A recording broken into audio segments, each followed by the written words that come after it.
Ottava corsa, la seconda prova del campionato europeo gruppo Orogel. Prova di gruppo 1, seconda prova. Se dovesse vincere il numero 10 di Clickbait sarà tutto finito e andremo in premiazione da Roberto Vecchione. Se dovesse vincere un altro ci sarà il race off. Autostart in movimento. 1 Chance K, 2 Capital Mail, 3 Diamond Truppo, 4 Vesna, 5 Heart of Steel, 6 Callisto, 7 Achela Palferm, 8 Daliprav, 10 Clickbait, 11 Amon USM, 12 Zefiro-Dete, ritirato Denver Joe. Start che prende velocità, si prepara al lancio.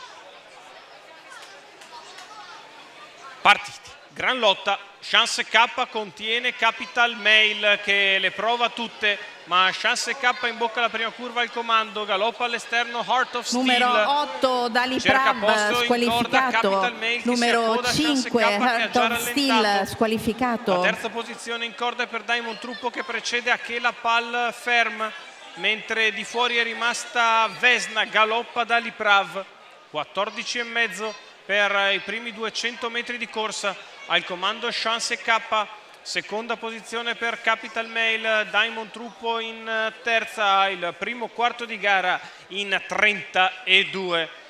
Pietro Gubellini ha rallentato il ritmo della questione, cerca di tenersi più energie possibile per la fase finale. Capital Mail allora dopo 600 metri di corsa è costretto a muovere all'esterno, andare a pungolare la rivale, addirittura 46,6 per i primi 600 metri di corsa.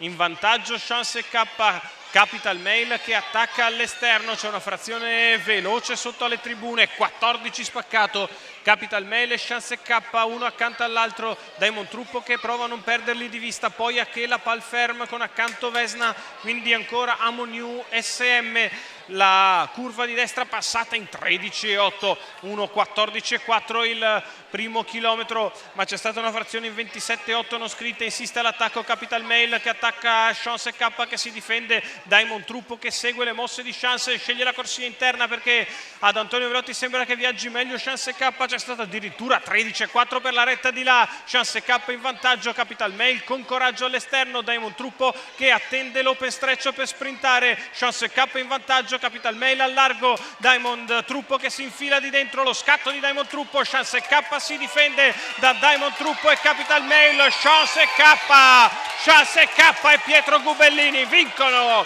la seconda prova del campionato europeo e vanno a sfidare Clickbait al race off. Il successo in coast to coast, 28,6 ad arrivare, 1,12,6 il ragguaglio cronometrico per il successo di Chance K, Pietro Gubellini per il training di Fausto Barelli, i colori di Emidio Lozzi. La 6 anni dannata Sceba si impone in percorso di testa, c'è il giallo della giuria che riguarderà il filmato per vedere eventuali scorrettezze. Il successo di Chance K, la giuria prima di confermare ovviamente nelle immagini di tutta la corsa, in particolare attenzione alla fase si riserva di visionare i filmati della corsa.